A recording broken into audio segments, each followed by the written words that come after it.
Assalomu alaykum, Migratsiya O'zbekiston kanali a'zolari hamda kuzatuvchilar. Bugungi video ma'lumot Norvegiya davlati haqida bo'ladi. Norvegiya davlatiga qonuniy shartnoma asosida ishga borish, u yerdagi ishchi viza necha muddatga beriladi va hujjat topshirganda vizangiz necha oyda chiqadi hamda u yerdagi oylik maoshlar va Norvegiya davlatiga kimlar bora oladi.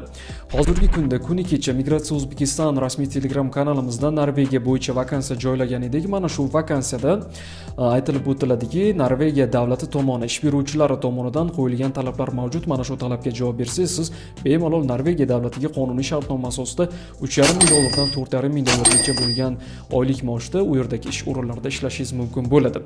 Xo'p, Norvegiya davlatidan boshlashdan oldin, agarda sizga Norvegiya davlatiga borishda ishtiyoq bo'lsa, Norvegiya davlatiga qonuniy shartnoma asosida ishlashni xohlasangiz, mana shu video tugashi bilan yoki mana shu videoni kommentariyasida o'zingizning ism familiyangiz asosiylaridan siz necha yoshdasiz va rus tili yoki ingliz tili qaysi tilni bilasiz va hozirda qaysi davlatdasiz? Mana shu ma'lumotingizni yozib qoldirsangiz, biz o'zimiz sizga aloqaga chiqamiz. Xo'p, hozirgi kunda Norvegiya davlatiga ishga borishning 3 ta yo'li mavjud. Bulardan biri O'zbekiston hududidan turib, to'g'ridan-to'g'ri Norvegiya ishchi vizasini olib, Norvegiya davlatiga qonuniy shartnoma asosida ishga borish. Va ikkinchi yo'li o'zingiz mustaqil ravishda hech qanday firma bilan shartnoma tuzmasdan Norvegiyaning rasmiy, davlatning rasmiy sayti orqali ro'yxatdan o'tib, u yerdagi ish beruvchilar bilan onlayn shartnoma tuzib, Norvegiya davlatiga qonuniy shartnoma asosida ishga borish. Va uchinchi yo'li Norvegiya sayohat vizasini olib yoki Yevropa sayohat vizasini olib, Norvegiya davlatiga sayyoh bo'lib borib, u yerdagi ish beruvchilar bilan yuzma-yuz suhbatlashib, siz ishchi vizani olishingiz mumkin. Ya'ni sayohat vizadan ishchi vizaga o'zgartirishingiz mumkin. Endi sayohat vizasi orqali borib ishchi vizaga o'zgartirish, siz Norvegiya davlatiga borganingizdan so'ng u yerda birorta restoran sohasi, ya'ni firma, kompaniya yoki qurilish ishlarida biror ish beruvchi menejerlar yoki mehmonxonalarda menejerlar bilan o'zaro rus tili yoki ingliz tilida muloqot qilib, mana shu ishga talabiga javob berishingiz, yoshingiz to'g'ri kelishi, ingliz tili yoki rus tilida bemalol muloqot qila olishingiz haqida savollarga javob berganingizdan so'ng sizni sayohat vizangizni o'sha advokat orqali ishchi vizaga o'zgartirib berishadi. Xo'p, ana endi O'zbekiston hududidan turib, firma orqali to'g'ridan-to'g'ri shartnoma tuzib Norvegiya davlatiga qonuniy ishga borishni yo'lini aytib o'tadigan bo'lsam, Migratsiya O'zbekiston rasmiy Telegram kanalimizda kuni kecha biz vakansiya joyladik deb aytib o'tdim. Mana shu vakansiya bo'yicha Norvegiya davlati tomoni ish beruvchilaridan O'zbekiston fuqarolariga kelgan talab. Ya'ni mana shu talabga siz javob bersangiz, siz Norvegiya davlatiga ishga bora olasiz va Norvegiya davlati ish beruvchisi siz bilan shartnoma tuzadi. Bu talablardan birinchisi aytib o'tadigan bo'lsak, Norvegiyadagi ishlar, baliq ishlab chiqarish zavodi, ombor ishchilari, qishloq xo'jaligi ishchilari, qurilish guruhlarida siz ishlashingiz mumkin. Bunda hozirda ayollar uchun bo'sh ish o'rinlari mavjud emas, faqat erkaklar bora olishlari mumkin va 22 yoshdan 42 yoshgacha bo'lishlari kerak, jismonan sog'lom bo'lishlari kerak hamda sudlanmagan bo'lishlari kerak va eng asosiysi sizda qizil pasport bo'lishi kerak. Chetga chiqish uchun sog'lig'ingiz yaxshi bo'lishi kerak. Buning uchun sog'liqni saqlash hujjati, ya'ni siz sog'lig'ingiz yaxshiligi haqida hujjat kerak bo'ladi, ya'ni spravka va sudlanmaganlik haqida hujjat hamda hech qaysi davlatdan deport bo'lmagan bo'lishingiz kerak. Xo'p, ana endi mana shu vakansiya bo'yicha sizda erkaklar yoshi 22 yoshdan 42 yoshgacha bo'lishlari kerak. 22 yoshdan past yoshda bo'lgan fuqarolar afsuski ular bilan shartnoma tuzilmaydi va 42 yoshdan oshgan fuqarolar bilan ham mana shu vakansiya orqali shartnoma tuzilmaydi.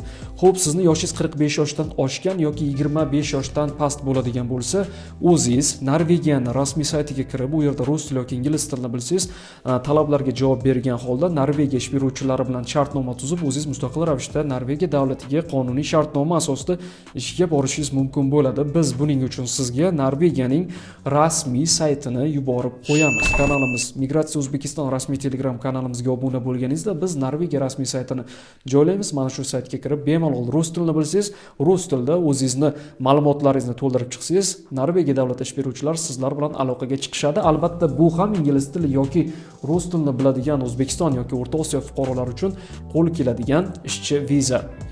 Agarda siz Norvegiya davlatiga sayohat vizasini olishingiz uchun va sayohat vizasi orqali borib bu yerda ishchi vizaga o'zgartirishingiz mumkin. Buning uchun ham sizda ingliz tili yoki rus tilini bilishingiz kerak bo'ladi. Eslatib o'taman, Norvegiya davlatiga agarda sizni tanishingiz bo'lsa, til bilmasdan ishga borishingiz mumkin. Tanishingiz bo'lmasa, siz til bilmasdan Norvegiya davlatiga qonuniy shartnoma asosida afsuski ishga bora olmaysiz. Xo'p, bu yerdagi ish o'rinlarini o'qib eshittirdim. Siz o'zingiz mustaqil ravishda borsangiz ham, firma orqali borsangiz ham, balki rasmiy saytdan ro'yxatdan o'tib borsangiz ham bu yerda oylik maoshlar bir xil to'lanadi. Qo'shimcha soatlarda ish haqi to'lanadi. Xo'p, bundan oldingi videolarda Kanada, Germaniya, Angliya haqida video ma'lumotlar joylagan edik. Mana shu video ma'lumotlarni kommentariyasida yozilgan ko'pchilikdan savol kelgan. Siz aslida kimsiz? Migratsiya O'zbekiston rasmiy kanali nima uchun bunday vakansiyalarni taqdim etyapti? Mana shu haqida to'liq ma'lumot beradigan bo'lsam, o'zim haqimda ma'lumot beradigan bo'lsam, ism, familiyam Asadbek Hasanov. Hozirda O'zbekiston Davlat san'at va madaniyat instituti talabasiman. Mana shu talaba bo'lganim uchun afsuski chet elda ishchi vizasi orqali chet elga ishga chiqib keta olmayman.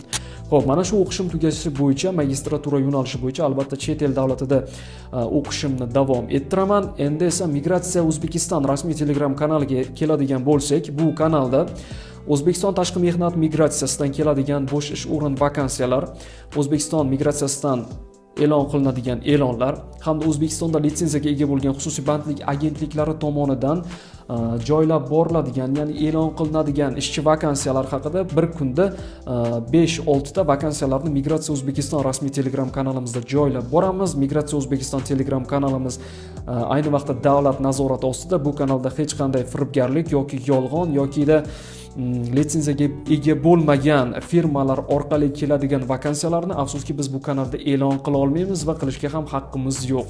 Xo'p, sizga Norvegiya davlatiga qonuniy shartnoma asosida borish yo'llari hamda qanday borish yo'li, u yerdagi oylik maoshlar va ish o'rinlari haqida aytib o'tdim. Agarda xohlasangiz firma tomonlama, xohlasangiz Norvegiyaning rasmiy sayti tomonlama, xohlasangiz o'zingiz mustaqil ravishda sayohat vizasi orqali Norvegiya davlatiga qonuniy shartnoma asosida ishga borishingiz mumkin bo'ladi va Norvegiya davlatiga ishlash uchun siz ingliz tili yoki rus tilini bilishingiz kerak bo'ladi va 20 yoshdan 45, balki o'zingiz mustaqil ravishda bormoqchi bo'lsangiz 50 yoshgacha imkoniyat mavjud. Sizlar bilan dunyo davlatlari migratsiyasi haqida ma'lumot beruvchi Asadbek Hasanov bo'ldi. Agarda sizda video ma'lumotimiz ma'qul kelgan bo'lsa, like tugmasini bosib, o'zingiz haqingizdagi ma'lumotni mana shu videoni kommentariyasida qoldirishingizni so'raymiz va sizga o'zimiz aloqaga chiqamiz va Norvegiya rasmiy saytini sizga yuborib qo'yamiz havolasini. Agarda siz mustaqil ravishda ketmoqchi bo'lsangiz, rasmiy havoladan ro'yxatdan o'tib, o'zingiz mustaqil ravishda ketish imkoniyatiga ega bo'lasiz. Keyingi videolarda ko'rishguncha salomat bo'ling. Sizlar bilan Asadbek Hasanov bo'ldi.